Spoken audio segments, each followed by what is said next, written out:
கடந்த மாத முடிவிலே கர்த்தருடைய ஆவியானவர் இந்த வார்த்தையை தந்து பலப்படுத்தினார். திடன்கொள். ஆமே, நாம் திடப்பட வேண்டியது அவசியமா இருக்கிறது.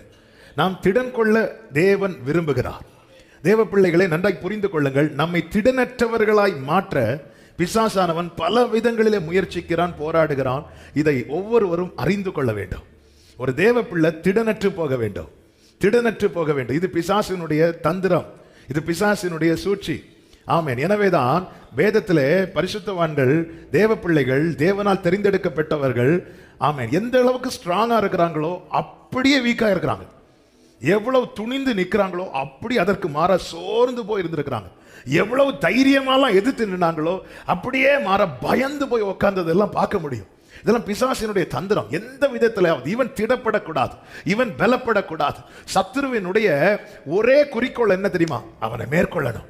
எனவேதான் தாவீது எப்படி ஜெபிக்கிறார்னா, அவனை மேற்கொண்டேன் என்று என் சத்துரு சொல்லிடக்கூடாது ஆண்டவரே. ஆமே, விரோதமா எழும்புறவங்க எழும்பட்டும். ஆமா, அவங்க என்ன திட்டம் போடட்டும், ஆனா அவனை மேற்கொண்டேன் என்று என் சத்துரு சொல்லிடக்கூடாது. அவனை மேற்கொண்டேன் என்று. கர்த்தருக்கு மகிமை உண்டாவதாக.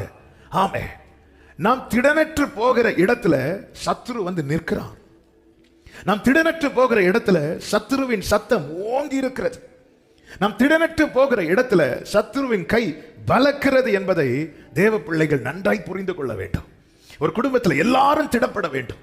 அப்படி எல்லாரும் திடப்பட முடியலையா, அந்த குடும்பத்தில் தேவன் சிலரிடத்தில் உணர்த்துவார், சில காரியங்களை உணர்த்துவார். உடனே நாமும் மற்றவர்களைப் போல நம்ம வீட்டில் அசதியா இருப்போமானால் நம் வீட்டில் சத்ருவின் கை பலக்கும் ஓங்கும் என்பதில் சந்தேகம் இல்லை. ஒரு தேவ பிள்ளைகள் இன்று பேசப்படுகிற வார்த்தையை நல்ல கவனமாய் கேட்க வேண்டும். ஆமென். தெரிந்து கொள்ளப்பட்டவர்களை தேவன் திடப்படுத்த விரும்புகிறார். ஆமென். இந்த நாளில் அந்த செய்திக்கு போறதுக்கு முன்னாடி ஒரு காரியத்தை நான் சொல்ல விரும்புகிறேன். எந்த இடத்துல நாம் திடனற்று போகிறோமோ அந்த இடத்துல சத்துரு வந்து நிற்கிறான். ஆமென். இஸ்ரவேலரோடு பெலிஸ்தியர் யுத்தம் பண்ண வருகிறார்கள். யுத்தம் பண்ண வரும்போது பெலிஸ்தியர் நடுவிலே உயரமான ஒரு மனிதன் இருந்தான். அவன் பெயர் தான் கோலியாத். 1 சாமுவேல் 18வது அதிகாரம். ஆமென். அதனுடைய 8 முதல் வாசியங்கள் வேகமாக. அந்த வார்த்தை சவுலுக்கு விசனமாய் இருந்தது. அவன் மிகுந்த எரிச்சல் அடைந்தான். 17வது அதிகாரம் 8 முதல். 1 சாமுவேல் 17:8. அவன் வந்து நின்று சேனைகளை பார்த்து சத்தமிட்டு அவன் சத்தமிடுகிறான். 10வது வசனத்தை வாசிங்க. பின்னும் அந்த பெலிஸ்தன், நான் இஸ்ரவேலுடைய சேனைகளை நிந்தித்தேன், நான் இன்றைக்கு நிந்தித்தேன் அப்படிங்கிறான். ஒரு நாள் செய்கிறான் ஒரு காரியத்தை. அவன் இஸ்ரவேலர் எல்லாரை விட அவன் உயரமானவன். பெலிஸ்தியர் தங்களிலும் உயரமான ஒருத்தனை முன்னிறுத்துறாங்க. ஒரு நாள்ல நீ போய் இவனை நிறுத்தி பார்ப்போம், ரிசல்ட் எப்படி இருக்குன்னு பார்ப்போம்னு சொல்லிட்டு அவனை வந்து நிறுத்துறாங்க. நான் இன்றைய தினம், நான் இன்னும் 40 நாள் நிந்திப்பேன்னு சொல்லல, நான் இன்றைய தினம் நிந்தித்தேன் என்றார்கள். இதை கேட்டதும் இஸ்ரவேலர்கள் மிகவும் பயந்தார்கள்.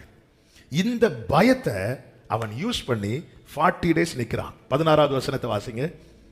அந்த பெலிஸ்தன் காலையிலும் மாலையிலும் 40 நாள் வந்து வந்து நிற்பான். 40 நாளுங்க ஸ்பெஷல் மீட்டிங்கா இல்ல, ஒரு நாள் நின்று பார்த்தான், போராடி பார்த்தான், ரிசல்ட்டை பார்க்கிறான். இவன் திடப்படுகிறானா, திடனற்று போகிறானா? திடனற்று போவானால் இதையே கண்டினியூ பண்ணுவோம். ஆமென். ஒரு தேவ பிள்ளைகள் நன்றாய் புரிந்து கொள்ள வேண்டும். ஒரு நாள் பிரச்சனையை 40 நாளா இழுக்க வைக்கிறதுக்கு காரணம் என்ன தெரியுமா? நாம் திடனற்று இருப்பது. இஸ்ரவேலருக்கு இது 40 நாள் பிரச்சனை, தாவீதுக்கு இது ஒரு நாள் பிரச்சனை. திடனற்றவர்களுக்கு இது நெடுநாள் பிரச்சனை, திடப்படுகிறவனுக்கு இது ஒரு நாள் பிரச்சனை. போராடுகிறான் சத்துரு, பலவீனத்தை கொண்டு வருகிறான், இறுக்கத்தை கொண்டு வருகிறான், பல போராட்டங்களை கொண்டு வருகிறான். ஒரு நாள் பிரச்சனையா நெடுநாள் பிரச்சனையா, தீர்மானம் நம்ம கையில் இருக்கு. நான் இன்றைய தினம் நான் நிந்தித்தேன் சொல்றான். அதை கேட்டதும் இவங்க எல்லாம் ஓடுறாங்க. அதை பயன்படுத்தி 40 நாள். ஏன் 40 நாள்? கோலியாத் பிளான் போட்டானா இல்ல பெலிஸ்தியர் பிளான் பண்ணாங்களா? இல்ல. ஏன்னா 41வது நாள் நம்ம அண்ணன் தாவீது வந்துட்டார். ஹல்லேலூயா. ஆமென். கர்த்தருக்குள் திடப்படுத்தப்பட்டவன் வருகிறார். ஆமென். பல நேரத்தில் தேவன் நம்மை மறைத்து வைத்திருக்கிறார். தாவீது காட்டுக்குள்ள என்ன நடக்குதுன்னு தெரியல, ஆனா ஒண்ணு தெரியும், கர்த்தர் அவனை திடப்படுத்தி கொண்டிருக்கிறார். கர்த்தர் அவனை திடப்படுத்தி கொண்டிருக்கிறார். ஜீசஸ் வெளியே தெரிகிற மாதிரி 7 சகோதரர்கள் நிக்கிறாங்க. ஆமென். வெளியே தெரியாம ஒருத்தன் உள்ள இருக்கிறான். ஆமென். நம்ம வீட்டுல நம்ம சந்திக்கிற பிரச்சனை, அதனாலதான் தளர்ந்த கைகளை திடப்படுத்தி தள்ளாடுகிற முழங்கால்களை பலப்படுத்துங்கள் என்று வேதம் சொல்லுகிறது. ஹல்லேலூயா, ஹல்லேலூயா. நம்முடைய பலவீனத்தை பிசாசானவன் பயன்படுத்த விரும்புகிறதுனால அவன் நம்மை திடனற்று போக பண்ண என்னெல்லாம் செய்ய முடியுமோ அதையெல்லாம் செய்யறான். நல்லா புரிஞ்சுக்கோங்க, ரிசல்ட் தோல்வி என நம்மை விட அவனுக்கு நல்லாவே தெரியும். ஆமென். ஏன்னா நம்மளை விட பைபிள் யாருக்கு நிறைய தெரியும்? பிசாசுக்கு தெரியும். ஹல்லேலூயா, ஆமென். அதனால அந்த பிசாசுக்கு எதிர்த்து நிக்கிறவங்க கண்டிப்பா என்ன தெரிஞ்சிருக்கணும்? வசனம் தெரிஞ்சிருக்கணும். இல்லைன்னா அவன் வசனத்தை வச்சு நம்மள வரட்டும். ஆமென், ஹல்லேலூயா. பிசாசுக்கு எதிர்த்து நிக்கிறவங்க கண்டிப்பா என்ன தெரிஞ்சிருக்கணும்? வசனம். நம்ம வசனத்தை வச்சு அவனை விரட்டணும். நமக்கு வசனம் தெரியலன்னா அவன் வசனத்தை வச்சு நேர மேல கொண்டு போய் நிறுத்திட்டு, பைபிள்ல சொல்லி இருக்குல்ல, உன் பாதம் கல்லில் இடராதபடிக்கு, உடனே ஆமேன் சொல்லிட்டு ஆமேன் கேட்ட சொல்லும், ஆண்டவர் என்கிட்ட வசனம் சொன்னார், வசனத்தின்படி தான் செஞ்சேன். வசனம் எப்படிங்க வசனம் கிடைச்சது? அது இப்படியே எடுத்தேன். ஆமேன், ஹல்லேலூயா. என்ன அமைதியாயிட்டீங்க? கேட்கலாம், இப்படி எடுக்கக்கூடாதா? இப்படியும் எடுக்கலாம், இப்படியும் எடுக்கலாம், தப்பு கிடையாது. ஆனா வசனம் தெரிஞ்சிருக்கணும். எடுக்கிறது தப்பு கிடையாது, வசனம் தெரிஞ்சிருக்கணும். எப்படி வசனம் தெரியணும்? ஆமே, ஒண்ணு கீழே குளித்த கத்த தாங்குவார்னு சொல்லி இருக்கிறாரே அப்படின்னு சொல்லும் போது வசனம் தெரிஞ்சிருக்கணும். என்ன? உன் தேவனாகிய கர்த்தரை. வசனங்கள் நமக்கு வாக்குத்தத்தம் மட்டும்தான் தெரியுது, சொல்லப்பட்ட வசனங்கள் எல்லாம் தெரியல. அதனால தான் தேடி வாசியுங்கள், ஆராய்ந்து பாருங்கள். ஆமே, ஹல்லேலூயா. ஒன்றை எடுக்கிறதுக்காக இதை திறக்க கூடாது, ஒவ்வொன்றா எடுப்பதற்காக இதை திறக்கணும். ஹல்லேலூயா. மன்னாவை ஒவ்வொன்னா பொறுக்கி எடுக்கிறாங்க, ஒவ்வொன்னா, ஒண்ணு கூட மிஸ் ஆயிடக்கூடாது. ஆமென் சொல்லுங்க பார்க்கலாம். ஹல்லேலூயா. கர்த்தருக்கு மகிமை உண்டாவதாக. சத்ருவின் சூழ்ச்சியை அறிந்திருக்க வேண்டும். அவனுடைய எண்ணம் என்ன? இஸ்ரவேலில் எகிப்தில் இருந்தபோது எகிப்தியனுடைய எண்ணம் எப்படி இருந்துச்சு? யாத்திராகமம் 1வது அதிகாரம் அதனுடைய 10வது வசனம். ஆமென். நம்முடைய பகைஞரோட கூட அவர்கள் நமக்கு விரோதமாய் யுத்தம் பண்ணக்கூடாது. அவன் பிசாசினுடைய ஆமென் எண்ணம் எப்படிப்பட்டதா இருக்குது தெரியுமா? இவன் நம்மளை எதிர்த்து விடக்கூடாது, எதிர்த்து விடக்கூடாது. எதிர்க்காம எப்படிதான் எதிர்க்க முடிகிறது? பிசாசை எதிர்க்கிறதுக்கு வேதம் காண்பிக்கிற பெஸ்ட் வே ஜெபம். ஜெபம். எல்லாரும் சொல்லுங்க, ஜெபம். ஹல்லேலூயா. நான் எதிர்க்கணும்னா நான் ஜெபிக்கணும். ஆமென். என் ஜெபத்துக்கு 4 பேரை உதவி கேட்கறது தப்பு கிடையாது. ஆனா நான் ஜெபிக்காம உதவி கேட்கிறேன் தெரியுமா, அது தப்பு. ஆமென். நான் ஜெபம் பண்ண மாட்டேனா ஆனா எனக்காக 4 பேர் ஜெபம் பண்ணணுமா? நான் ஜெபம் பண்ண மாட்டேனா ஆனா எனக்காக சபையில ஜெபம் பண்ணணுமா? நாம எதிர்க்கணும், எதிர்க்க திராணி உள்ளவர்களாகணும். ஜெபம் மிக மிக அவசியம். எனவே அவன் என்ன செய்கிறான்? எதிர்க்காதபடிக்கு அங்க என்ன நடக்குதுன்னா வேலையை அதிகமாக்கிட்டான். வேலையை அதிகமாக்கி ஒடுக்க ஆரம்பிக்கிறான். வேலை கடின நிமித்தம் என்று யாத்திராகமத்தில் சொல்லப்பட்டிருக்கிறது. வேலை அதிகமாக்கி ஒடுக்கி அவனை இவன் எதிர்த்திடக்கூடாது. அவ்வளவுதான். இவன் சம்பாதிச்சிடக்கூடாதுன்னு இல்லை, இவன் எதிர்த்திடக்கூடாது. ஒரு தேவ பிள்ளை நல்லா புரிஞ்சுக்கணும், நம்மால ஜெபத்துல போராட முடியவில்லை என்றால் பிசாசானவன் ஏதோ ஒரு இடத்துல ஏதோ ஒரு வகையில உள்ளே நுழைந்து நம்மளை டம்மியாக்கிட்டான் என்று அர்த்தம். இன்னைக்கு ஆமீன்லாம் கொஞ்சம் குறையும்னு தெரியும், ஆனா கர்த்தர் இந்த நாளில ஒவ்வொருவரையும் திடப்படுத்த விரும்புகிறார். ஜெபத்தில் ஒரு தேவ பிள்ளைக்கு போராட முடியணும். இவ்வகை பிசாசு ஜெபத்தினாலும் உபவாசத்தினாலேயுமே அன்றி. ஆண்டவர் சொல்லிட்டார், வேற ஆப்ஷன் கிடையாது, வேற வே கிடையாது. ஜெபத்துல போராடணும். ஆமென். பிசாசின் தந்திரம் என்ன தெரியுமா? இவன் எதிர்த்திடக்கூடாது. அவனை அதிகமா இஸ்ரவேலரை ஒடுக்க பார்க்கிறான். அடுத்து பாருங்கள், 1 சாமுவேல் 13:19 பெலிஸ்தியருடைய தந்திரத்தை பாருங்கள். 13:19 எபிரேயர் பட்டயங்களையாகிலும் ஈட்டிகளையாகிலும் உண்டு பண்ணாதபடிக்கு பார்த்து கொள்ள வேண்டும் என்று பெலிஸ்தியர் சொல்லி இருக்கிறாங்க. பட்டயங்கள் இஸ்ரவேல் தேசத்தில் எங்கும் ஒரு கொல்லன் உண்டு பண்ணுகிறவன், பட்டயத்தை உண்டு பண்ணுகிறவன். ஹல்லேலூயா. ஒரு கொல்லன் அகப்படவில்லை. கர்த்தருக்கு மகிமை உண்டாவதாக. நம்மை தேவன் ராஜாக்களாய் ஆசாரியர்களாய் வைத்திருக்கிறார். ஆமே. 4 பேர் வேலைக்கு போறாங்க, உங்களை வீட்டில் வச்சிருக்கிறான்னா ஜெபம் பண்ணணும் அவங்களுக்காக. ஆமே. அவன் பெலிஸ்தீனுடைய தந்திரம் என்ன தெரியுமா? பட்டயம் இல்லாம பார்த்துக்கணும். பட்டயங்களை ஈட்டியை உண்டு பண்ணுகிற யாரும் இங்க இருக்கக்கூடாது. அதனாலதான் நீங்க பாத்தீங்கன்னா ரொம்ப ஜெபிக்கிறவங்களை தான் பிசாசு டார்கெட் பண்ணுவான். ஆமே. யார் ஜெபம் பண்றாங்க, யார் வசனத்தை பிடிச்சிட்டு இருக்கிறாங்க, யார் விசுவாசத்துல வளர்றாங்க, இந்த வீட்டுல இப்படிதான் பிசாசு ஸ்ட்ராங்கா பாக்குறது. நம்ம எப்படி பார்க்கிறோம்? யார் நிறைய சம்பாதிக்கிறாங்க, யார் கார் வச்சிருக்கிறாங்க, யார் தோட்டம் வச்சிருக்கிறாங்க, நாம இப்படி பார்க்கிறோம். பிசாசுக்கு அதுல ஒரு மேட்டரே கிடையாது. அவன் எப்படி பார்க்கறான்? இந்த வீட்டுல யார் நல்ல ஜெபம் பண்றாங்க, யாமே நாமே பிள்ளைங்க ஸ்கூலுக்கு போறாங்க, பிள்ளைங்க வேலைக்கு போறாங்க, ஆமே இந்த வீட்டுல யார் அவங்களுக்காக உத்தரவாதம் எடுத்து ஜெபம் பண்றாங்க. அவன் இருக்கக்கூடாது, அவன் இருக்கக்கூடாது, அவன் இருக்கக்கூடாது. அவங்கள தான் டார்கெட் பண்றான். இது பெலிஸ்தீனுடைய தந்திரம். பிசாசின் தந்திரங்கள் நாம் அறியாதவைகள் அல்லவே. தேசத்தில் ஒரு கொல்லன் அகப்படவில்லை. அவனுடைய நோக்கம் எல்லாம் என்ன? அடுத்த வசனத்தை வாசிங்கள். 20வது வசனம். இஸ்ரவேல் யாவரும் அவரவர் தங்கள் கொள்ளு விரும்புகளையும் மண்வெட்டிகளையும் தங்கள் கோடாரிகளையும் தங்கள் கடப்பாறைகளையும் தீட்டி கூர்மையாக்குகிறதற்கு பெலிஸ்தியர் இடத்துக்கு போனோம். அதுதான் அவனுடைய நோக்கம். அவங்க ஒரு காரியத்துக்காக என்கிட்ட வரணும், அவங்களே செஞ்சிடக்கூடாது. எனவே இஸ்ரவேல் இருக்கிற ஆமென் ஒரு கொல்லனை கூட அவன் இருக்கக்கூடாது. ஆமென். பெலிஸ்தீனுடைய டார்கெட்ல என்ன தெரியுமா? ஆயுதங்களை உண்டு பண்ணுகிற கொல்லன் இருக்கக்கூடாது. ஹல்லேலூயா. அதனால தான் பைபிள் சொல்லுது, அவர் ஊழியக்காரருடைய சுகத்தை விரும்புகிறாராம். ஊழியக்காரருடைய சுகத்தை விரும்புகிறார். மோசே இருக்கக்கூடாது. மோசே இருக்கக்கூடாதுன்னு தான் பார்வோனுடைய தந்திரம். அவன் பிறக்கும் போதே அவனை கொல்ல வகை தேடுகிறான். 40வது வயசுல கொல்ல பார்க்கிறான், அதன் பிறகும் கொல்ல பார்க்கிறான். இல்ல, ஆமென். அப்படி ஒரு தாசனை கர்த்தர் எழுப்புகிறார். எனவே தான் தேவ பிள்ளைகள் அதிகமாக ஊழியர்களுக்காக ஜெபிக்க வேண்டியது அவசியம்.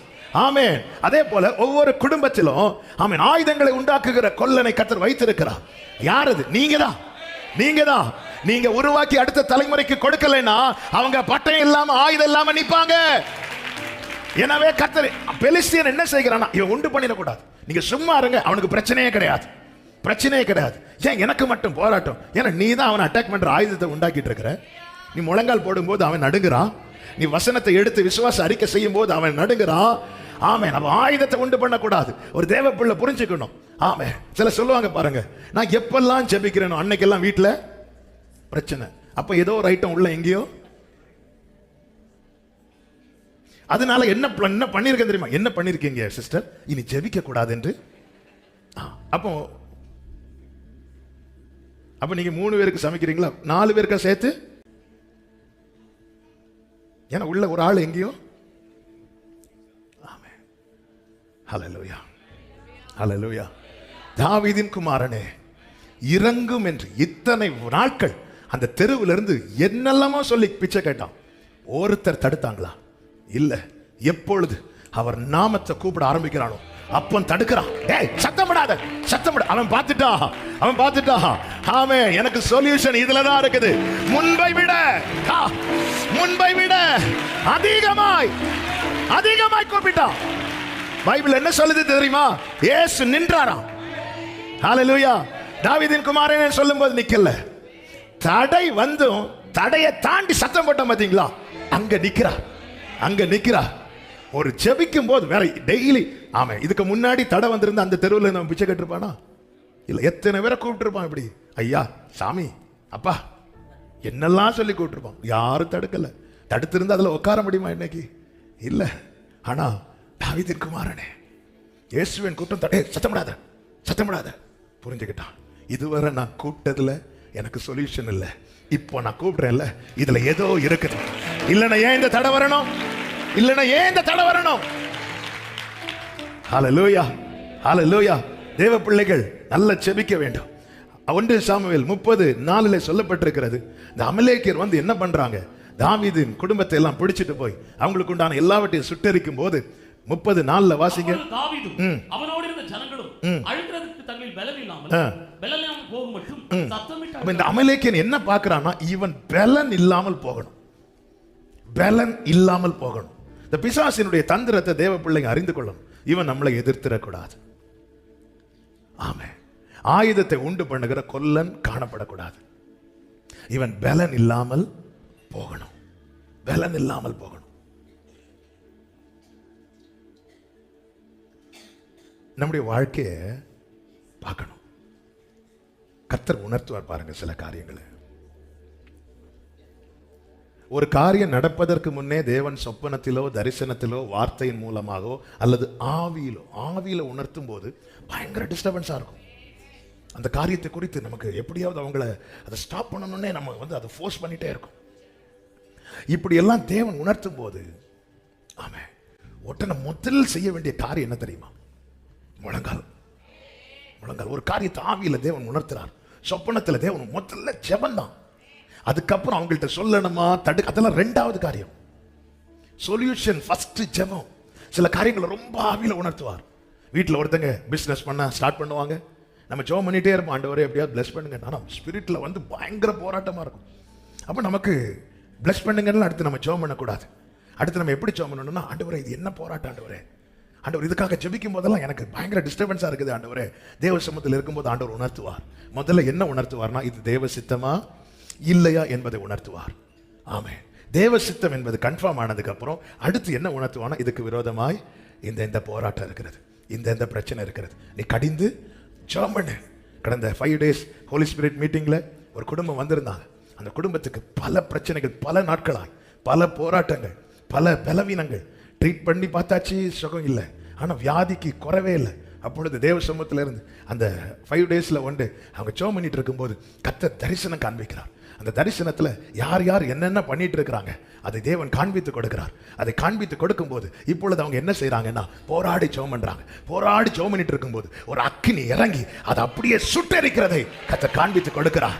ஆமென். தேவன் சில நேரத்தில் இப்படி எல்லாம் காட்டி தரும்போது, ஐயோ அவங்க எனக்கு என்ன பண்ணாங்க தெரியுமா பாஸ்டர், அதாவது என்ன பயம் காட்டுறாங்க அவங்க, உங்களுக்கும் ஒருவேளை ஆண்டவர் காட்டுறாரா? ஜெபம் பண்ணுங்க. தேவன் ஒன்றை காண்பிக்கிறார் என்றால் ஆமென், தேவன் அதுல ஏதோ ஒன்று செய்ய போறாருன்னு அர்த்தம். ஆமென் சொல்லுங்க பார்க்கலாம், சத்தம் ஆமென் சொல்லுங்க பார்க்கலாம். தேவ பிள்ளைகள் இதை புரிந்து கொள்ள வேண்டும். பலன் இல்லாமல் போக பண்ண பார்க்கிறான். நெகேமியா 4வது அதிகாரம் 7-8 வசனங்களிலே சன்பலாத் தொபியா என்பவர்கள் என்ன செய்கிறார்கள்? எருசலேமின் அலங்கத்தை கட்டுகிற வேலை வளர்ந்தேறுகிறது என்றும் இடிக்கப்பட்ட இடங்கள் அடைபட்டு வருகிறது என்றும் சன்பலாத்தும் தொபியாவும் அரபியரும் அமோனியரும் அஸ்தோத்தியரும் கேட்டபோது மிகவும் எரிச்சலாகி யுத்தம் பண்ண தடுக்கணும். இவனை தடுக்கணும், இவன் வளரக்கூடாது, எப்படியாவது தடுக்க வேண்டும் என்று கட்டுப்பாடு பண்ணினார்கள். இதுதான் பிசாசின் சூழ்ச்சி.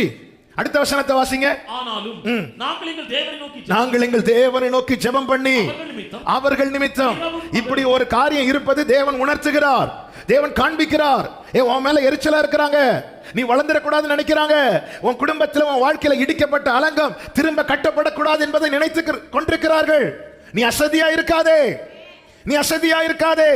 ஆமென். பேதுரு கிட்ட சொல்றார், பேதுருவே பிசாசானவன் உன்னை சோதிக்க பெர்மிஷன் கேட்கிறான், நீ சோதனைக்கு உட்படாதபடிக்கு விழித்திருந்து ஜெபம் பண்ணு, அசதியா இருக்காதே. ஹல்லேலூயா, ஹல்லேலூயா. ஆமென். ஆண்டவர் 2 விதங்களிலும் பேசுவார். ஒன்று தேவன் செய்ய போகிற காரியத்தை கர்த்தர் காண்பித்து தருவார். இன்னொன்று பிசாசானவன் அவன் என்ன செய்ய நினைக்கிறான் என்பதையும் கர்த்தர் காண்பித்து தருவார். ஆமென். செய்ய போகிற காரியத்தை தேவன் காண்பித்து தருவது எதற்கென்றால் விசுவாசித்து முன்னேற லெக்கு மாறாது இருக்க. கர்த்தர் இப்படி சொல்லி இருக்கிறார். நம்முடைய ஃபோக்கஸ் அதுல தான் இருக்கணும். ஆமென். பிசாசானவன் செய்ய நினைக்கிற காரியத்தை காண்பித்து தருவது எதற்கென்றால் தேவ சமூகத்திலிருந்து போராடி அதை மேற்கொள்ள. இந்த 2 காரியத்திலையும் ஒரு தேவ பிள்ளை அசதியா இருந்துடக்கூடாது. அதான் ஆண்டவர் இப்படி செய்வார்னு சொல்லிட்டு அசதியா இருந்துடக்கூடாது. ஆமென். பிசாசானவன் இப்படி செய்ய நினைக்கிறானே சொல்லிட்டு தளர்ந்துடக்கூடாது. நாம் தளர்ந்து போனால் நம்மால பலனை காண முடியாது. நாம் தளர்ந்து போகாதிருந்தால் ஏற்ற காலத்திலே அறுப்போம். ஆமென். ஏன் பெலிஸ்தியர் இப்படி பண்றாங்க? ஏன் எகிப்தியர் இப்படி பண்றாங்க? ஏன் அமலேக்கியர் இப்படி பண்றாங்க? ஏன் சன்பலாத் தொபியாவும் இப்படி பண்றாங்க? பதில் ஒண்ணுதான். யாருக்கு விரோதமா பண்றாங்க பாருங்க. அவங்க அனைவருமே தேவனால் தெரிந்தெடுக்கப்பட்டவர்கள். ஏன் எனக்கு மட்டும் இப்படி பண்றாங்க? ஏன் என்ன மட்டும் ஒதுக்கி வைக்கிறாங்க? ஏன் எனக்கு மட்டும் நான் ஏதாவது செஞ்சா மட்டும் எதிர்க்கிறாங்க? ஒரு தேவ பிள்ளை இந்த நாளிலே கண்டிப்பாக அறிந்திருக்க வேண்டிய முதல் காரியம் என்ன தெரியுமா? சபையே, நீ தெரிந்து கொள்ளப்பட்டவன், நீ தெரிந்து கொள்ளப்பட்டவள் என்பதை மறந்து விடாதே. எனவே இந்த நாளிலே கர்த்தர் தருகிற செய்தி இதுதான். தெரிந்து கொள்ளப்பட்டவர்களை திடப்படுத்துவதிலே தேவன் கவனமாயிருக்கிறார். கைகளை உயர்த்தி ஆமென் சொல்லுங்க பார்க்கலாம். ஆமென். உபாகமம் 1வது அதிகாரம் அதனுடைய 38வது வசனத்திலே கர்த்தர் மோசேயை கொண்டு இப்படி பேசுகிறார். மோசேயின் இடத்திலே பேசுகிற வார்த்தை உபாகமம் 1:38. உனக்கு முன்பாக நிற்கிற நூனின் குமாரனாகிய யோசுவா அதில் பிரவேசிப்பான், அவனை திடப்படுத்து. நல்ல கவனமா கேளுங்க. அங்க நடந்த பிரச்சனை தெரியும். இஸ்ரவேலர்கள் தேவனுக்கு விரோதமாய் பாவம் செய்து தேவனை பரீட்சை பார்த்து, ஆமா இதோடு கூட 10 முறை என்னை பரீட்சை பார்த்து ஒருவனும் நான் வாக்கு பண்ணி அந்த கானான் தேசத்துக்குள் பிரவேசிப்பதில்லைன்னு சொல்லிட்டார். மோசே கிட்ட சொல்ற, மோசே நீயும் அங்க போக மாட்டேன். மோசே தேவ திட்டம் வேற. மோசையை கர்த்தர் போக மாட்டேன்னு சொன்னது மோசையை பனிஷ் பண்ணது கிடையாது, மோசையை தண்டித்தது கிடையாது. மோசையை தண்டித்திருப்பார் என்றால் கர்த்தரே மோசையை அடக்கம் பண்ணியிருக்க மாட்டார். சில காரியங்கள் நாம் எதிர்பார்த்து கிடைக்காமல் போகிறதை தண்டனையாய் பார்க்க கூடாது. நம்ம தேவன் இதுவரை தான் வச்சிருக்கிறார். அதை புரிந்து கொள்ள வேண்டும். ஆமென். தாவீதுக்கு ஆசை, என் பிள்ளை ஆலயத்தை கட்டணும்னு இல்லை, நான் கட்டணும்னு ஆசை. அந்த ஆசையில தாவீது கிடைத்ததெல்லாம் சேர்த்து வச்சிருந்தான். ஆனா ஆண்டவர் சொல்லிட்டார், இல்ல தாவீதே, உன் பையன் கட்டுவான், நீ வந்துரு அப்படின்ட்டார். ஒவ்வொருவரை குறித்த தேவ திட்டத்தை புரிந்து கொள்ள வேண்டும். தேவ திட்டம் எல்லாம் நம்முடைய எதிர்பார்ப்புக்கு ஏற்றார் போல இருக்கணும்னு கிடையாது. அது தேவனுடைய சிநேகிதனான மோசே சாதாரணமானவர் கிடையாது. தேவனுடைய சாயலை கண்டவன், தேவனுடைய முகமுகமாய் பேசுகிறவன். எனவே அதை மோசைக்கு தேவன் கொடுத்த தண்டனையாய் பார்க்க கூடாது. ஆமென். அப்படி தண்டித்திருப்பார் என்றால் மறுரூபமானாரே இயேசு, அப்பொழுது மோசையை பக்கத்தில் நிக்க வச்சிருக்க மாட்டார். ஆமென். சில ஆசை இங்கே நிறைவேறவில்லையா, அந்த ஆசை மகிமையில நிறைவேறும். ஆமென். கர்த்தருக்கு மகிமை. இப்பொழுது கர்த்தர் சொல்லுகிறார், நல்ல அந்த வார்த்தைகளை கவனிக்கணும். யோசுவா அதற்குள்ளே பிரவேசிப்பான். அப்ப என்னை தேவன் பார்க்கிறார், எனக்கான வாசலையும் கர்த்தர் வைத்திருக்கிறார். ஆமென். கர்த்தர் அதை சொல்லுகிறார், இவன் அதற்குள்ளே பிரவேசிப்பான். இவன் அதற்குள்ளே பிரவேசிக்க மோசே கிட்ட என்ன சொல்லுகிறார் என்றால், அவனை திடப்படுத்து. அப்ப ஒரு காரியம் தெளிவாய் தெரிகிறது, எனக்கு ஒரு வாசல் இருக்கிறது, எனக்கு ஒரு சுதந்திரம் இருக்கிறது, அதுக்கான காலம் இருக்கிறது. ஆனால் நான் அதை சுதந்திரிக்க வேண்டுமானால் நான் திடப்பட வேண்டியது அவசியம். ஆமென். எனக்கு வாசல் இருக்கிறது, எனக்கான சுதந்திரம் இருக்கிறது, அதை தேவன் சொல்லுகிறாரே, அதுதான் எனக்கான ரேமா, எனக்கான வாக்குத்தத்தம். அதை நான் சுதந்திரிக்க நான் திடப்பட வேண்டியது அவசியம். மோசேயை பார்த்து சொல்லுகிறார், யோசுவாவை திடப்படுத்து. கடந்த நாளில் கர்த்தர் இந்த வார்த்தைகளை, அவன் எல்லாம் பேச டைம் இருக்குமா தெரியல, ஒரு 3 காரியங்களை நான் சொல்லி செபிக்கிறேன். யோசுவாவின் வாழ்க்கையில இந்த வார்த்தை நீங்க திரும்ப ஒரு விஷயம் கூட வாசிங்க. உனக்கு முன்பாக நிற்கிற நூனின் குமாரனாகிய யோசுவாவை திடப்படுத்து. உனக்கு முன்பாக நிற்கிற யோசுவாவை திடப்படுத்து. யோசுவா யாருக்கு முன்னாடி நிற்கிறார்? மோசேக்கு முன்னாடி நிற்கிறார். கர்த்தருடைய திட்டம் என்ன? இன்னும் கொஞ்ச நாள்ல மோசைய எடுக்கிறது. மோசையை எடுத்தா யோசுவாவுக்கு முன்னாடி ஒண்ணுமே இல்லை. யோசுவா அமலேக்கோடு யுத்தம் பண்ண காரணம் என்ன? மோசே இருக்கிறார். ஆமென். இஸ்ரவேல் ஜனங்களை விட்டு பர்வதத்துக்கு மோசே மலை மேல ஏறி போகும்போது, ஆமென், பர்வதத்துக்கும் இஸ்ரவேல் பாளையத்துக்கும் இடையிலே யோசுவா நிக்க காரணம் என்ன? மோசே இருக்கிறார். எல்லாரும் அவங்கவங்க கூடார வாசல்ல இருக்கும்போது, ஆமென், ஆசரிப்பு கூடாரத்தை விட்டு யோசுவா பிரியாதிருக்க காரணம் என்ன? மோசே இருக்கிறார். கர்த்தருடைய திட்டம் என்ன? மோசே இன்னும் கொஞ்ச நாள்ல எடுக்க போகிறார். யோசுவாவை குறித்த திட்டம் என்ன? யோசுவா அந்த கானானுக்குள்ளே பிரவேசிக்க போகிறார். அந்த கானானுக்குள்ள பிரவேசிக்கணும்னா யோசுவா என்ன செய்யணும்? திடப்படணும். கர்த்தருக்கு தெரியும் மோசே இல்லைன்னா இந்த யோசுவா திடனற்று போவான் என்பது தெரியும். ஆமென். நான் எதிலே பலப்படுவேன் என்றும் நான் எதிலே பலவீனப்படுவேன் என்றும் என் தேவனுக்கு தெரியும். தெரிந்துதான் இடைபடுகிறார், தெரிந்துதான் நடத்துகிறார், தெரிந்துதான் பேசுகிறார். ஏதோ பேசணும்னு அவர் பேசலப்பா. உன்னை தெரியும் அவருக்கு, உன் ஸ்ட்ரெங்த் அவருக்கு தெரியும், உன் வீக்னஸ் அவருக்கு தெரியும். தெரிஞ்சுதான் பேசுறார். ஒரு வார்த்தையை சும்மா தராரு நினைக்கிறியா? சும்மா ஐயோ சண்டே வந்துட்டாங்க, ஏதோ பேசணும், பேசி கொஞ்சம் கையை தட்டு வாங்கி அப்படி சும்மா தேர நினைக்கிறியா? தெரிந்து பேசுகிறார். நீ எதை பார்த்து பலவீனம் அவருக்கு தெரியும். எது உன் பலம் என்றும் அவருக்கு தெரியும். எது உன் பலவீனம் என்றும் அவருக்கு தெரியும். எல்லாம் தெரிந்துதான் பேசுகிறார். ஆமென். என்னை அறிந்து என்னோடு பேசுகிறார். ஆமென். யோசுவாவுக்கு ஒண்ணுமே புரியல. மோசே கிட்ட சொல்ல, அவனை திடப்படுத்து, அவனை திடப்படுத்து, அவனை திடப்படுத்து. ஹல்லேலூயா. 2016 நவம்பர் 21 எங்க அப்பா மரணம் ஓட்டத்தை முடித்து மகிமையில் பிரவேசித்தார். அந்த ஜனவரியிலிருந்து கர்த்தர் என்னை திடப்படுத்திட்டு இருந்தார். எனக்கு புரியல, பேசிட்டே இருந்தார். முதல்ல பேசின வார்த்தை, நான் சிறு பிள்ளை என்று நீ சொல்லாத அப்படின்னா, நான் கூட இருக்கிறேன். ஆமென். அடுத்து எலியா எடுத்துக்கொள்ளப்பட்ட போது எலிசா நின்று கதறான். அந்த வார்த்தையை காண்பிக்கிறார். எலிசா யாரை தேடுறான் பாரு, எலியாவை தேடல, எலியாவின் தேவனை தேடுறான். அடுத்து கர்த்தர் யோசுவா 1வது அதிகாரத்திலிருந்து அதிகமா பேசிட்டு இருக்கிறார்.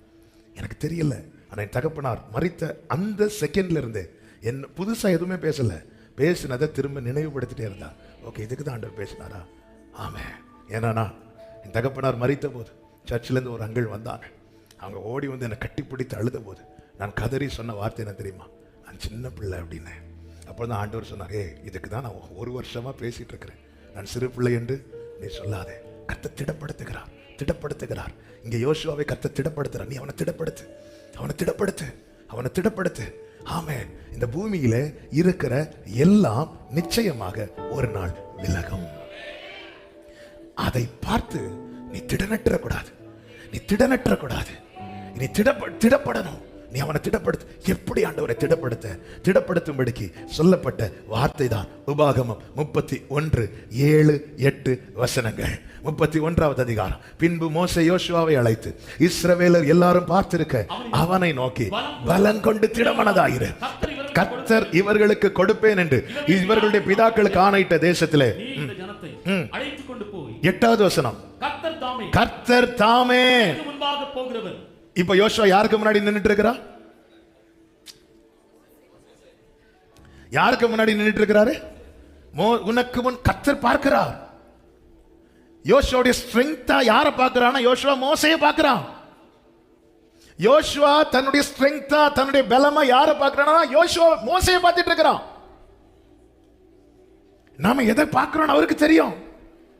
நம்ம ஆரோக்கியத்தை, நம்முடைய ஸ்ட்ரெங்தா பார்க்கிறோமா அவருக்கு தெரியும். இல்ல நமக்கு கொடுக்கப்பட்ட பிசினஸ் பார்க்கிறோமா, எல்லாமே தெரியும், எல்லாமே தெரியும். இல்ல எனக்கு கொஞ்சம் பணம் வர வேண்டி இருக்கிறது, அதை பார்க்கிறோமா? எதை நல்ல கவனிங்க, எதை நாம் நம்முடைய ஸ்ட்ரெங்தா பார்க்கிறோமோ அதை தான் நாம நமக்கு முன்பாக வைத்திருக்கிறோம். பாடுவோம், ஏசையா உம்மை தானே என் முன்னே, நல்லா பாடுவோம். ஆனா இந்த நாளிலே கர்த்தர் பேசுகிற வார்த்தை, நீங்க எதை உங்க பலமா பார்க்கிறீங்களோ அதுதான் உங்க முன்னாடி வச்சிருக்கிறீங்க. உனக்கு முன்பாக நிற்கிற யோசுவாவை திடப்படுத்து. ஏன்னா அவன் உன்னை பலனா பார்க்கிறான், உன்னை திடனாய் பார்க்கிறான். நீ இல்லைன்னு அவனால தாங்க முடியாது. எல்லாரும் கூடாரத்துக்கு போயிட்டாங்க பாத்தியா, அவன் மட்டும் ஏன் ஆசரிப்பு கூடாரத்தை விட்டு பிரியாது இருக்கிறான் தெரியுமா? மோசே நீ வரணும். மோசே நீதான் மோசே யோசுவாவுக்கு ஸ்ட்ரெங்த், நீதான் மோசே யோசுவாவுக்கு பலன். எல்லாருக்கும் மோசே இல்லைன்னா மீதி எல்லாரும் கூடாரத்துல போய் உட்காந்துருவாங்க. மீதி எல்லாரும் புசித்தார்கள், குடித்தார்கள், விளையாட எழும்பினார்கள். யோசுவாவுக்கு சாப்பிட கூட முடியாது, யோசுவாவுக்கு அப்படியெல்லாம் விளையாட முடியாது, அப்படியெல்லாம் ஜாலியா இருக்க முடியாது. ஏன்னா அவனுடைய ஸ்ட்ரெங்தே மோசே நீதான். ஆனா மோசே நீ போயிட்டேன்னா அவன் தளர்ந்துருவான். அவன் தளர்ந்துட்டானா அவனை குறித்த தீர்க்க தரிசனம் நிறைவேறாது. அவனை குறித்த தீர்க்க தரிசனம் நிறைவேறணும்னா திடப்படுத்து. எப்படி ஆண்டவரை திடப்படுத்த? மோசையை வச்சிருக்கிற இடத்துல நான் நிக்கிறேன்னு சொல்லு, நான் நிக்கிறேன்னு சொல்லு. கர்த்தர்மே சபலபதரா ஏமரா கபலரா ரிபலரா. என கேட்கிற அன்பு சகோதரா சகோதரி, அன்பு பெற்றோரே, உங்க பிள்ளைகளை சின்ன வயசுல திடப்படுத்துங்கள், திடப்படுத்துங்கள், திடப்படுத்துங்கள். பிள்ளைங்க நம்மளை பார்க்கிற இடத்துல கர்த்தரை பார்த்து பழகட்டும், கர்த்தரை பார்த்து பழகட்டும். ஹல்லேலூயா, ஹல்லேலூயா. பிள்ளைங்க வாழ்க்கையில் எல்லா நன்மைகளையும் காண கர்த்தர் ஒவ்வொருவருக்கும் அனுக்கிரகம் செய்வாராக. அதே நேரத்தில் நம்முடைய பிள்ளைங்க நம்மை சார்ந்திருப்பதை விட நாம் ஒருவரை சார்ந்திருக்கிறோமே, அவரை சார்ந்திருப்பது எவ்வளவு அவசியம், எவ்வளவு மேன்மை. ஆண்டவர் சொல்றார் மோசே கிட்ட, அவனை திடப்படுத்துப்பா, அவனை திடப்படுத்து, அவனை திடப்படுத்து. ஹல்லேலூயா, ஹல்லேலூயா, ஹல்லேலூயா. மோசே இல்லாத நாட்களை யோசுவா தன் வாழ்க்கையில கண்டான். மோசே இல்லாத நாட்களை தன் வாழ்க்கையில கண்டான். ஆனால் தேவன் இல்லாத ஒரு நேரத்தை கூட அவன் பார்க்கல. கடைசி வரை கர்த்தர் கூடவே இருந்தா. நம்முடைய பிள்ளைங்களும் அப்படியே ஆண்டவர் இல்லாத ஒரு தருணத்தை கூட நம்ம பிள்ளைங்க பார்க்க கூடாது. ஆமென். நீ திடப்படுத்து. எதுக்காக திடப்படுத்தணும்? அவனுக்கான வாசலுக்குள்ள அவன் போகணும். ஆமென். இந்த நாளிலே கர்த்தர் தருகிற வார்த்தை இதுதான். நீ எதை உனக்கு முன்பாய் வைத்திருக்கிறாயோ அதுதான் உன் பலன், உன் பலன். ஹல்லேலூயா. தாவீது சொல்லுகிறார், கர்த்தரை நான் எப்பொழுதும் எனக்கு முன்பாக வைத்திருக்கிறேன். அதனால தைரியமா சொல்லுகிறார், நீர் என் பலன். You are my strength, Lord. ஹல்லேலூயா. ஒரு தேவ பிள்ளையை திடப்பட உன் முன்னாடி நீ எதை வச்சிருக்கிற? ஹல்லேலூயா. மோசே இருக்கிறது ஆசீர்வாதம் தான். ஃபேமிலி இருக்கிறது ஆசீர்வாதம் தான். வீடு இருக்கிறது ஆசீர்வாதம் தான். வேலை இருக்கிறது ஆசீர்வாதம் தான். பேங்க்ல பணம் இருக்கிறது ஆசீர்வாதம் தான். சொத்து இருக்கிறது ஆசீர்வாதம் தான். எல்லாம் இருக்கிறது ஆசீர்வாதம் தான். ஆனால் இவைகள் எல்லாம் பூமியிலிருந்து உண்டானவைகள் அல்லவா? இவைகள் எல்லாம் விலகி போகக்கூடியவைகள் அல்லவா? ஹல்லேலூயா. நேத்து வளர்ந்த ஆமணக்கு இன்னைக்கு இல்லாம போனதோ, நேத்து இருந்த சந்தோஷம் யோனாவுக்கு இல்லாம போயிட்டு. ஆமென். ஒரே நாள்ல சொல்லிட்டான், நான் வாழ்றதை விட சாகதே மேல். ஹல்லேலூயா. ஆமாம், இப்படிதானங்க நம்ம இனி வாழ்ந்து என்ன பிரயோஜனம்? நம்ம ஸ்ட்ரென்த்தா எதை முன்னாடி வச்சிருக்கிறோம்? ஒரு சத்தியத்தை, ஒரு நற்செய்தியை கேளுங்கள். ஒரு வாசல் இருக்கிறது, ஒரு வாசல் இருக்கிறது. நீ அதுக்குள்ள போகணும். இன்னைக்கு கர்த்தர் சிலரோடு தீர்க்க தரிசனமாய் பேசிக் கொண்டிருக்கிறார். சிலர் உன்னை விட்டு விலகிட்டாங்களா? சிலர் உன்னை விட்டு அப்புறப்பட்டு போயிட்டாங்களா? தளராத. கர்த்தர் தாமே உனக்கு முன்பாக போகிறவர். உடரமலரா கபதானரா. நீ பலன் கொண்டு திடமனதாயிரு. நீ பலன் கொண்டு திடமனதாயிரு. நீ பலன் கொண்டு திடமனதாயிரு. ஹல்லேலூயா. கர்த்தர் தாமே. அப்ப எப்படி திடப்படுத்த ஆண்டவரே? மோசே, உன்னை பார்த்த இடத்துல என்ன பார்க்க சொல்லு, என்ன பார்க்க சொல்லு. பிள்ளைங்க நம்ம கிட்ட ஒரு காரியம் கேட்கும் போது பிள்ளைங்கிட்ட முதல்ல நீ இதை ஏசப்பாட்ட கேளு, அதுக்கப்புறம் என்கிட்ட வந்து கேளு. ஆமாம், ஏசப்பாக்கு சித்தன்னா என்ன செய்ய வைப்பாங்க. ஹல்லேலூயா. ஆமென். திடப்படுத்து. நாம் திடப்படணும். நம்ம கூட இருக்கிறவங்களை திடப்படுத்தணும். நாம எப்படி திடப்படணும் தெரியுமா? கர்த்தரை முன்னாக வைத்து ஆண்டவர் சொல்லணும். ஆமென். உன் பிள்ளை எதுக்கு முன்னாடி நிக்கிறான் தெரியுமா? எதுக்கு முன்னாடி நிக்கிறா தெரியுமா? ஏன் முன்னாடி நிக்கிறான் அப்படி சொல்லணும். ஆமென். மோசே உன் முன்பாக இருக்கிற யோசுவா இல்ல திட்டனட்டு போயிடுவான். தாங்க முடியாது யோசுவாவுக்கு. யோசுவா 1வது அதிகாரத்துல யோசுவா தளர்ந்து இருக்கும் போது கர்த்தர் மீண்டும் பேசுகிறார். 5-6 வசனங்களை வாசிங்கள். நீ உயிரோடு இருக்கும் நாளெல்லாம் 3 நாள் வாசிங்க. நான் மோசேக்கு சொன்னபடி உங்கள் காலடி நான் சொன்னபடி நான் சொல்லி இருக்கிறேன். மோசேக்கு சொல்லி இருக்கிறேன். உங்கள் காலடி மிதிக்கும் எவ்விடத்தையும் உங்களுக்கு கொடுத்தேன். வனாந்திரமும் தொடங்கி ஐப்ராத் நதியான பெரிய நதி மட்டுமல்ல, ஏத்திரின் தேசம் அனைத்தும் சூரியன் அஸ்தமிக்கிற திசையான பெரிய சமுத்திரம் வரைக்கும் உங்கள் எல்லை. அது என்ன அர்த்தம்? நமக்கான சுதந்திரத்தை தேவன் எல்லை போட்டு வைத்து விட்டார். எல்லை போடலைனாலதான் யாராவது ஒரு இடத்தை வாங்கி நம்ம முதல்ல என்ன செய்வோம்? செலவோடு செலவா ஒரு எல்லையை போட்டு வச்சிருவோம். ஆண்டவர் ஒரு சுதந்திரத்தை வைத்திருக்கிறார். அதற்கு எல்லையும் வைத்திருக்கிறார். இனி நான் செய்ய வேண்டியது என்ன? அதற்குள்ளே போகணும், அதை சுதந்திரிக்கணும். அதற்கு கர்த்தர் என்ன சொல்லுகிறார்? 5வது வசனம், நீ உயிரோடு இருக்கும் நாளெல்லாம் ஒருவரும் உனக்கு முன்பாக இருந்து நிற்பதில்லை. நான் மோசேயோடு இருந்தது போல உன்னோடும் இருப்பேன். நான் உன்னை விட்டு விலகுவதும் இல்லை, உன்னை கைவிடுவதும். 6வது வசனம், பலம் கொண்டு திடமனதாயிரு. அவ்வளவுதான், நீ திடமனதாயிரு. ஹல்லேலூயா. மோசே இருக்கிறது வரைக்கும் மோசேட்ட சொல்றார், நீ திடப்படுத்தின. ஒருவேளை நீங்க கேட்கலாம், என்னை திடப்படுத்துறதுக்கு ஒரு மோசே இல்லையே. ஆண்டவர் சொல்றார், நீ எதுக்கு வேணும்? நானே இருக்கிறேன் உன்னை திடப்படுத்த. நீ பலன் கொண்டு திடமனதாயிரு. இந்த ஜனத்தின் பிதாக்களுக்கு நான் கொடுப்பேன் என்று ஆணையிட்ட தேசத்தை நீ இவர்களுக்கு பங்கிடுவாய். இப்போ யோசுவா ஜனங்க கிட்ட வரும்போது ஜனங்களும் யோசுவா கிட்ட சொன்ன ஒரே வார்த்தை என்ன? 18வது வசனத்தை வாசிங்க. நீர் எங்களுக்கு கட்டளையிடும். கடைசி வார்த்தை வாசிங்க. பலம் கொண்டவனாய் மாத்திரம் இரு என்றார். நீ பலம் கொண்டு திடமனதாய் மாத்திரர். ஆமென். என சுதந்திரம் இருக்கிறது, வாசல் இருக்கிறது, எல்லை இருக்கிறது. எல்லை போட்டு எல்லாம் பார்த்து வச்சுட்டார், ரெடியா வச்சுட்டார். நீ பலப்படு. எப்படி பலப்பட? கர்த்தரை முன்பாகவே, கர்த்தரை முன்பாகவே. கர்த்தர் நடத்துவா. யார் என்னை கைவிட்டாலும் இயேசு கைவிட மாட்டார். யார் என்னை கைவிட்டாலும் இயேசு கைவிட மாட்டார். தாயும் அவரே, தந்தையும் அவரே.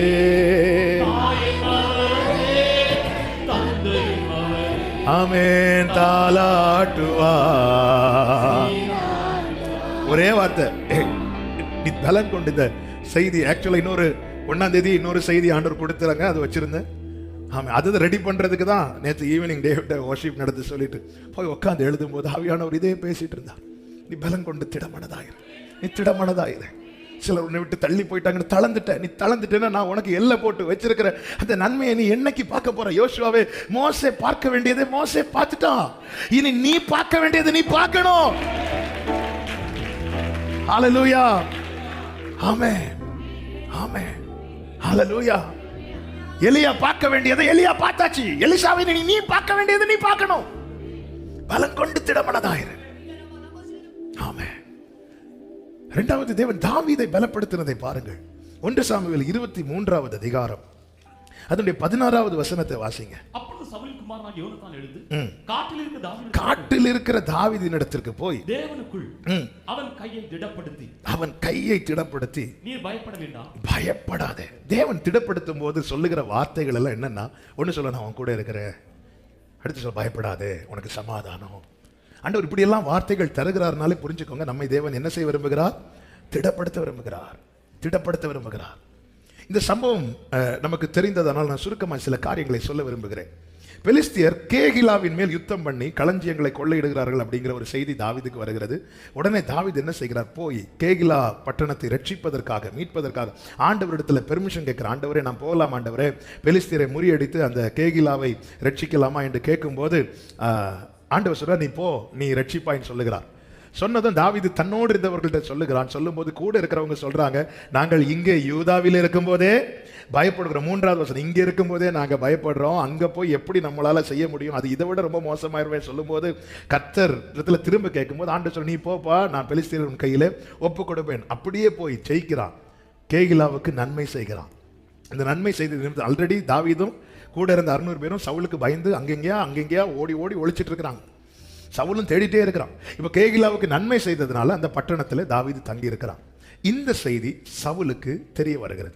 சவுலுக்கு தெரிய வந்ததும் சவுல் சொன்ன வார்த்தையை கேளுங்கள். அதனுடைய 7வது வசனம். தாவீது கேகிலாவுக்கு வந்தான் என்று சவுலுக்கு அறிவிக்கப்பட்டபோது தேவன் அவனை என் கையில் ஒப்புக் கொடுத்தார். அவன் கதவுகளும் தாழ்பாள்களும் உள்ள பட்டணத்துக்குள் பிரவேசித்ததினாலே அடைப்பட்டிருக்கிறான் என்று சவுல் சொல்லி, இப்ப சவுலை பொறுத்த வரைக்கும் தாவீது எப்படி இருக்கிறான் சொல்லுங்க? அடைப்பட்டிருக்கிறான். ஆமென். கண்ணி விரித்த வேடனுக்கு, கண்ணி வைத்திருக்கிற வலை விரித்த வேடனுக்கு அதுல எதை எதிர்பார்த்து வைத்தானோ அது அகப்படும் போது அவனுக்கு இருக்கிற மகிழ்ச்சி. தூண்டில் போட்டு மீன் பிடிக்கிற ஆளுக்கு அதுல மீன் அகப்பட்ட அவங்களுக்கு என்ன இருக்கும்? சந்தோஷமா இருக்கும். கண்ணி மறைத்து வைத்திருக்கிற வேடனுக்கு பறவை அதில் அகப்பட்டால் அவனுக்கு என்ன இருக்கும்? சந்தோஷமா இருக்கும். இத்தனை காலம் தேடி தேடி தேடி தேடி கண் விழித்து தேடி தேடி இருந்த சவுலுக்கு இப்பொழுது சந்தோஷம். என்ன சந்தோஷம்னா, ஆமென், இவன் கதவுகளும் தாழ்பாள்களும் உள்ள பட்டணத்துக்குள் பிரவேசித்ததுனால அடைப்பட்டிருக்கிறான் என்று சொல்லி அடுத்த வசனத்தை வாசிங்க.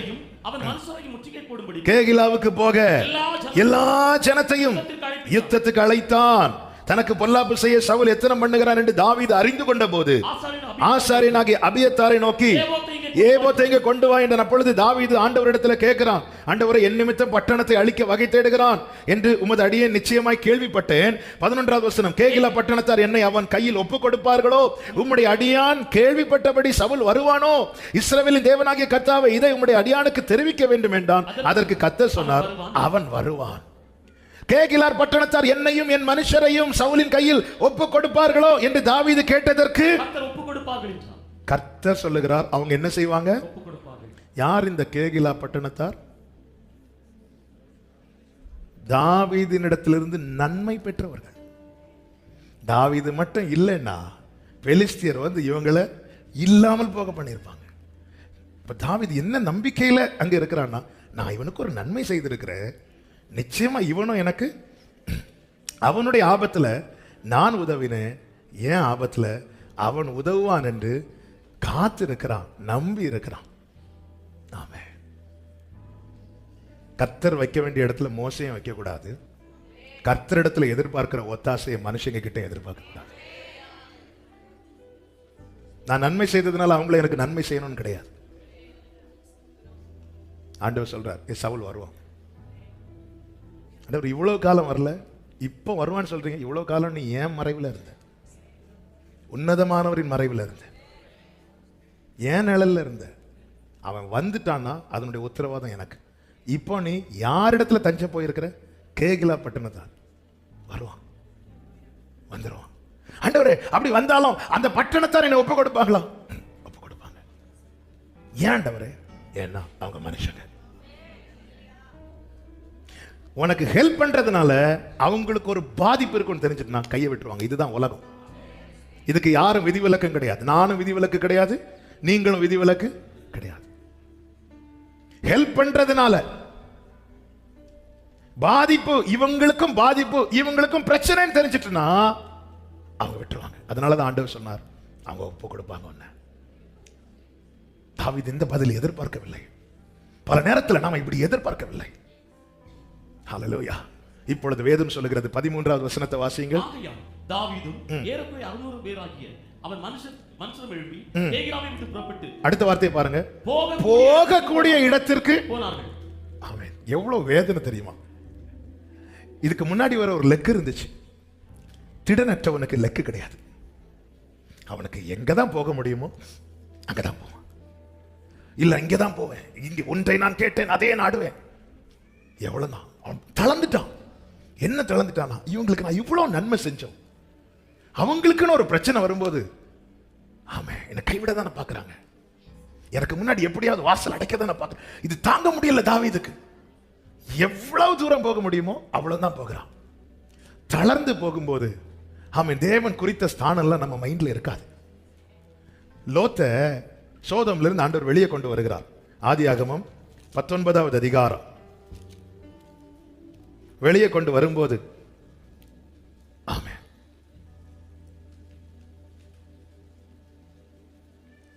அதனுடைய 19வது வசனத்தை வாசிங்க.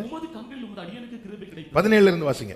அவர்களை வெளியே கொண்டு போய் விட்ட பின்பு அவர், உன் ஜீவன் தப்ப ஓடிப்போ, பின்னிட்டு பாராதே, இந்த சமபூமியில் எங்கும் இல்லாதே, நீ அழியாதபடிக்கு மலைக்கு ஓடிப்போ என்கிறார். அப்படி அல்ல ஆண்டவரே, கண்களில் உமது அடியனுக்கு கிருபை கிடைத்தது. என் பிராணனை காக்க தேவரீர் எனக்கு செய்த கிருபையை பெரிதாக விளங்க பண்ணினீர். மலைக்கு ஓடிப்போக என்னால் முடியாது, நான் மரித்து போவேன். அதோ அந்த ஊர் இருக்கிறதே, நான் அதற்கு ஓடி போகத்தக்கதாய் அது கிட்ட இருக்கிறது, சின்னதுமா இருக்கிறது, நான் அங்கே ஓடி போகட்டும், சின்ன ஊர் தானே அப்படி சொல்லும்போது சரி நீ அங்க ஓடிப்போ அப்படிங்கிறான். ஏன்னா தளர்ந்து இருக்கிறான். இவ்வளவு நாள் சோதம்ல இருந்தா திடீர்னு எல்லாம் அழிய போகுது. கர்த்தர் சொல்றான், இங்க பாரு, இங்க எங்கேயுமே இந்த சரௌண்டிங்ஸ்ல நீ இருக்க கூடாது, இந்த மலைக்கு போ. இல்ல ஆண்டவரே, முடியாது ஆண்டவரே, இங்க போக வேண்டிய இடத்துக்கு, அவ்வளவுதான். ஆமென். ஹல்லேலூயா. பல நேரத்தில் நமக்கு புரியாது. ஆண்டவர் லக்கை நோக்கி தொடர்ந்து கொண்டிருக்கிறனா, இன்னைக்கு உள்ள சூழ்நிலையில எப்படியாவது இந்த நாளை கடக்க வேண்டும் என்கிற நிலைமைக்கு தள்ளப்பட்டு விட்டேனே ஆண்டவரே. ஏன் ஆண்டவரே? ஏன் என்ற கேள்விக்கு கர்த்தர் சொல்லுகிற வார்த்தை, நீ அடைக்கலம் யாரிடத்துல தேடுற, ஒத்தாசை யாரிடத்துல எதிர்பார்க்கிற? இது ரெண்டும் ரொம்ப கவனம். யாரை நாம் முன்பாக வைத்திருக்கிறோம் என்பதில் எவ்வளவு கவனமா இருக்க வேண்டுமோ, அதே போல யாரிடத்துல அடைக்கலம் தேடுகிறோம், யாரிடத்துல ஒத்தாசை தேடுகிறோம் என்கிற காரியத்திலையும் ஒரு தேவ பிள்ளை கவனமா இருக்கணும். இப்போ அவங்க போறாங்க. ஆமென். 13வது வசனத்தை வாசிங்க ஒரு விசை கூட. 1 சாமுவேல் 23:13. போகக்கூடிய தூரத்துக்கு போனார்கள். தாவீது கேகிலாவில் இருந்து தப்பி ஓடினான் என்று சவுலுக்கு அறிவிக்கப்பட்ட போது தான் புறப்படுகிறதை நிறுத்திவிட்டான். அடுத்த வசனத்தை வாசிங்க. தாவீது வனாந்தரத்தில் உள்ள மரணான ஸ்தலங்களிலே தங்கி சீப் என்னும் வனாந்தரத்தில் இருக்கிற ஒரு மலையிலே தரித்திருந்தான். சவுல் அனுதினமும் அவனை தேடியும் தேவன் அவனை அவன் கையில் ஒப்பு கொடுக்கவில்லை. கைகளை உயர்த்தி ஆமென் சொல்லுங்க பார்க்கலாம். தாவீது கேட்கிறான், கேகிலா பட்டணத்தார் ஒப்பு கொடுப்பாங்களா? அவங்க ஒப்பு கொடுப்பாங்க. அப்ப யார் ஆண்டவரை என்ன சத்துரு கையில விட்டு கொடுக்க மாட்டா. தேவன் அவனை ஒப்பு கொடுக்கவில்லை, தேவன் அவனை ஒப்பு கொடுக்கவில்லை, தேவன் அவனை. அதனாலதான் கர்த்தருடைய கையில அடங்கிரு. அதனால தாவீது சொல்லுகிறார், நான் படுத்தேன் படுத்துறங்கி விழித்தெழுவே, கர்த்தர் என்னை ஆதர். கேகிலா பட்டணத்தார் கையில ஒன்ன கொடுத்துறாத. அவன் கை வலிச்சுன்னா ஒன்னு அப்படியே சவுல் கையில கொடுத்துருவான். ஆமே, இந்த உலகம் அப்படிதாங்க. ஆமே, 3 மாசம் தாங்கி கொண்டிருந்த தாய் இனி தாங்க முடியாதுன்றது நைல் நதியில தூக்கி போட்டாங்க மோசே. ஆமே, ஆண்டவர் சொன்னா இனிமேலும் தாங்குவேன், இனிமேலும் தாங்குவேன். அவங்க ஒப்பு கொடுப்பாங்களா? ஆண்டவர் ஒப்பு கொடுப்பாங்க. ஆனா சவுல் அதனாலதான் வெளியே கொண்டு வரார். ஆமென். நம்ம விட்டு கொடுக்காதவர், விட்டு கொடுக்கலை, விட்டு கொடுக்கலை சாத்தான் கையில். வேற எல்லாருமே அப்படிதாங்க, ஒப்பு கொடுப்பாங்க.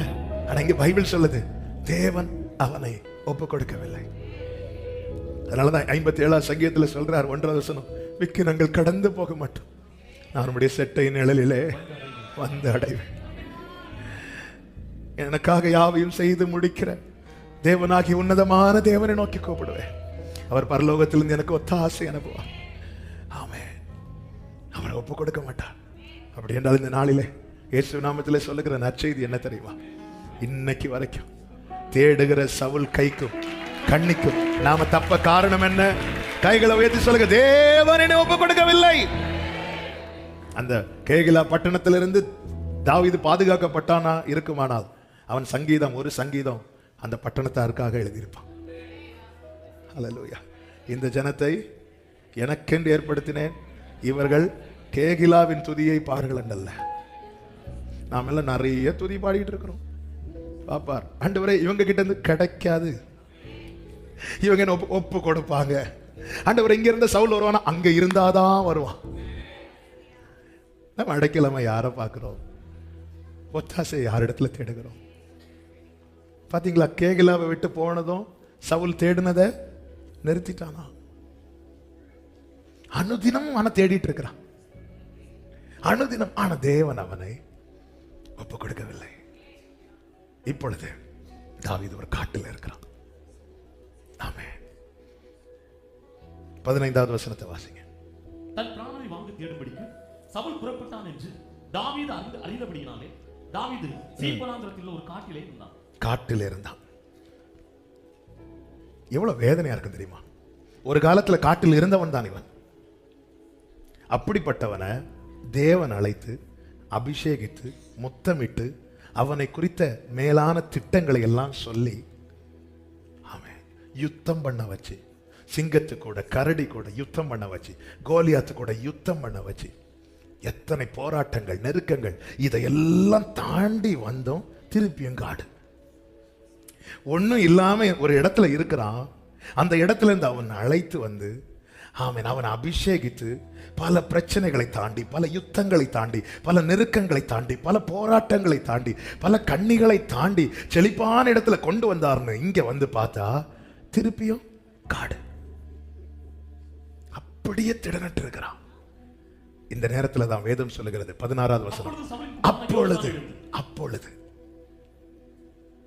அவன் திடனற்று இருக்கிற அந்த நேரத்துல யோனத்தான் எழுந்து காட்டில் இருக்கிற ஆண்டவர் எழுதி வைத்திருக்கிற ஒவ்வொரு வார்த்தையும் பார்க்கணும். இதே நிலை நம்ம எத்தனை தடவை எவ்வளவு பிரயாசப்பட்டோம். ஆண்டவர் அந்த லெவலை என் வாழ்க்கையில தாண்ட முடியலையா ஆண்டவரே? ஒரு சிங்கத்தை கூட ஃபைட் பண்ண வைக்கிறீங்க, திருப்பியும் காடு. கரடி கூட ஃபைட், திருப்பியும் காடு. கோலியாத்து கூட ஃபைட், இதோட என் பிரச்சனை முடிஞ்சு அடுத்து ஒரு புதி ஆமென் திருப்பியும் 2000 ஃபைட் பண்ண வச்சீங்க, 2001 எனக்கு ஆசீர்வாதமா இருக்குன்னு பார்த்தா திருப்பியும் காடு. 2010 திருப்பியும். ஆண்டவரே, இதுக்கு மேல என்னால ஏன் ஆண்டவரை எழும்ப முடியல? இருதயத்துக்கு ஏற்றவன்னு சொல்றீங்க, வார்த்தையா தந்து தேட்டுறீங்க, ஆமே வார்த்தையை தந்து உயிர்ப்பிக்கிறீங்க. ஆனா நான் எங்க சுத்தினாலும் என்னுடைய ரிசல்ட் என்ன? அதே லெவல்ல இருக்கிறேன். நீங்க ராஜான்னு சொல்றீங்கப்பா, கூட இருக்கிறவங்க அதை சொல்லணும்னா அட்லீஸ்ட் இந்த காட்டுல இருந்து வெளியே வரணும் ஆண்டவரே. ஆமே, ஏன்னா நாட்டுக்கு ராஜாவா தான் ஆண்டவரை தெரிந்தெடுத்தீங்க, காட்டிலே உட்கார வச்சிட்டு இருக்கீங்க. இவ்வளவு இதுக்கு எனக்கு யுத்தமே வேண்டாம இருந்திருக்குமே. இதுக்கு எதுக்கு ஆண்டவரே அழைப்பு? இதுக்கு எதுக்கு ஆண்டவரே திட்டம்? இதுக்கு எதுக்கு ஆண்டவரே வார்த்தை? இப்படி பல கேள்விகள் நமக்குள்ள எழும்பலாம். ஆமே, தேவனுக்கு தெரியுங்க. தெரிந்ததுனால கர்த்தர் யோனத்தான் அனுப்புகிறார். ஏன் யோனத்தான் அனுப்புகிறார் தெரியுமா? வேற இந்த இடத்துல வேற யாரையும் அனுப்பாம, ஒரு தீர்க்கதரிசி அனுப்பாம, வேற யாரையும் அனுப்பாம ஏன் யோனத்தான் அனுப்புகிறார் தெரியுமா? ஏன்னா யோனத்தான் தான் தாவீத உயிரை போல நேசித்தவன். உயிரை போல நேசித்தவன், உயிரை போல நேசித்தவன் வாயிலிருந்து வருகிற வார்த்தை ஆமென் நேசம் மரணத்தை விட வலியது. அதுல இருக்கிற பலன் இருக்கு தெரியுமா? அது வேற எதுலயுமே இருக்காது. இந்த இடத்துல தாவீது கையை பிடிச்சு திடப்படுத்தி கர்த்தருக்குள். அதனாலதான் யாபோக்காட்டின் கரையானாலும் சரி, பத்மு தீவானாலும் சரி, அந்த இடத்துல வேற யாரையும் அனுப்பாம உயிராய் நேசிக்கிறவர் அவரே இறங்கி வருகிறார். ஹல்லேலூயா. பழுதாய் கிடந்த என்னை பாவம் நிறைந்த என்னை, காட்டில் இருக்கிற தாவீதினுடைய கையை கர்த்தருக்குள் திடப்படுத்தி சொன்ன வார்த்தை என்ன தெரியுமா? 17வது வசனம், நீர் பயப்பட வேண்டாம். நீ பயப்படாதே, என் தகப்பனாகிய சவுலின் கை உம்மை கண்டுபிடிக்க மாட்டான். கைகளை உயர்த்தி ஆமென் சொல்லுங்க. ஒருவனை திடப்படுத்த சொல்லப்படுகிற வார்த்தை, அவன் தேடட்டும், ஆனா கண்டுபிடிக்க ஏன் கண்டுபிடிக்க மாட்டாது? ஏன்னா தாவீதை ஒன்னு அவர் கண்டுபிடிச்சிட்டார். என் தாசனாகிய தாவீதை நான் கண்டுபிடித்தேன். ஆமென். ஹல்லேலூயா. அடுத்த வார்த்தை வாசிங்க. நீர் இஸ்ரவேலின் மேல் ராஜாவாய் இருப்பீர், அப்பொழுது நான் உமக்கு இரண்டாவதாய் இருப்பேன். அப்படி நடக்கும் என்று என் தகப்பனாகிய சவுலும் அறிந்திருக்கிறார் என்றார். ஆமென். தாவீதே, உனக்கு தான் தெரிய மாட்டேங்குது, ஆனா சவுலுக்கு எல்லாமே தெரியுது. ஏன் நம்மளை துரத்துறான் தெரியுமா சாத்தான்? அவன் அறிந்திருக்கிறான். என்ன அறிந்திருக்கிறான்? இவன் இப்படியே விட்டா நாளைக்கு அவர் கூட சிங்காசனத்துல இவன் உட்கார போறான். விடக்கூடாது, விடக்கூடாது. இதை சவுலும், ஆமென் ஆமென், சவுலும் அறிந்திருக்கிறான்னு சொல்லி குறி கேட்க போயிடாதீங்க. ஆமென். அவன் தெரிஞ்சதுனால தாவீதை தாழ்த்த பார்க்கிறான். இதான் உலகம். ஆமென். மேன்மையை தெரிஞ்சு தாழ்த்த பார்க்கிறாங்க. தாவீது மேல இருக்கிற அபிஷேகத்தை தெரிந்து சகோதரர்கள் தாழ்த்த பார்க்கறாங்க. அந்த ஆடுகளை எங்க விட்டுறத? போ, கிளம்பு. ஏன்னா தெரியும் என்ன யுத்த களத்துல வந்துட்டான், அடுத்து எங்க தான் போறான்? அரண்மனைக்கு போயிடும். விரட்ட பார்க்கறாங்க. உலகம் தெரிஞ்சு தாழ்த்த பார்க்குது. அவ தெரிஞ்சு தூக்குறார், தூக்கினார். எளியவனை குப்பையிலிருந்து எடுத்து, குப்பையிலிருந்து எடுத்து பிரபுக்களோடு உட்கார வச்சு, ஆமென். அதை சவுல் அறிந்திருக்கிறார். ஏன் துரத்துறார் தெரியுமா? தாவீதே, எப்படியும் நீ போய் உட்கார போறீன்னு தெரியும். அதனால இருக்கிறது வரைக்கும் அவனை காட்டல. ஆமென். தாவீதின் வாழ்க்கை துவங்கினது காட்டல. ஆனா தாவீது எப்படி பாடி முடித்தார் தெரியுமா? நான் கர்த்தருடைய வீட்டில் நீடித்த நாட்களாய் நிலைத்திருப்பேன், நிலைத்திருப்பேன். என கேட்கிற அன்பு சகோதரா சகோதரி, இங்கே ஒருவேளை அலைச்சல் இருக்கலாம், இங்கே பிரயாசங்கள் இருக்கலாம். ஆமே, நல்லா புரிஞ்சுக்கோ. இங்கே பல இடங்களில் கூடாரங்கள் பெயர்க்கப்பட்டிருக்கலாம். ஆனால் அழைக்கப்பட்ட தெரிந்து கொள்ளப்பட்ட தேவ பிள்ளையே, சுதந்திரிக்கிற ஒரு நித்தியம் இருக்கிறது. அங்கே சவுலுக்கு வர முடியாது, அங்கே சத்ருவுக்கு பறிக்க முடியாது. ஹல்லேலூயா. கர்த்தருடைய வீட்டில் இதுக்கு என்ன செய்யணும்? திடப்படு, திடப்படு. ஹல்லேலூயா. நீ இப்பொழுது இருக்கிறதை பாராதே, இனி இருக்க போகிறதை. தாவீதே, உன் பலத்தால உன்னால போக வேண்டிய தூரம் மட்டும்தான் போக முடியும். அதனால தாவீது என்ன பாடுகிறார் தெரியுமா? என்னை பலத்தால் இடை கட்டி, இடை கட்டி. ஆமென். சங்கீதம் 18:33 வாசிங்க, செபிக்கலாம். சங்கீதம் 18:33. அவர் என் கால்களை மான் கால்களை போலாக்கி என்னுடைய உயர்தலங்களில், என் உயர்தலங்களில் என்னை நிறுத்துகிறார். கைகளை உயர்த்தி ஆமென் சொல்லுங்க. இதை எப்ப பாடினார் தெரியுமா? இந்த டைட்டில் வாசிங்க. ராகதலைவனுக்கு ஒப்புவிக்கப்பட்ட சங்கீதம். கர்த்தருடைய தாசனாகிய தாவீது இந்த பாட்டின் வார்த்தைகளை, கர்த்தர் தன்னை எல்லா சத்துருக்களின் கைக்கும், எல்லா சத்துருக்களின் கைக்கும், சவுலின் கைக்கும் நீங்களாக்கி விடுத்த நாளிலே கைகளை உயர்த்தி ஆமென் சொல்லுங்க. என்ன பாடுறார் தெரியுமா? என்னை பலத்தால் இடை கட்டி, என் கால்களை மான் கால்களை போலாக்கி, என்னுடைய உயர் தலத்தில். அப்ப தேவன் திடப்படுத்துகிறார், தாவீதை திடப்படுத்துகிறார். தாவீதை விட்டா எங்க தாவீது போவார்? அந்த இடத்துக்கு போவார்? இல்ல, போக வேண்டிய தூரத்துக்கு. ஆண்டவர் இப்படியே என் வாழ்க்கையை ஓட்டிட்டு போயிடுறேன், இது வேலைக்கு ஆகாது. அவன் யோனத்தான் அனுப்புறார், சிநேகிதர் அனுப்புறார். திடப்படு, நீ ராஜாவா இருப்பீர். ஆமென். ஹல்லேலூயா. தாவீதே, உனக்கு ஒரு விஷயம் தெரியுமா? இது சவுலுக்கும் தெரியும். ஆமென். ஹல்லேலூயா. ஆமென். நமக்கு தான் விசுவாசத்தை அவனை பார்த்து படிச்சிருங்க.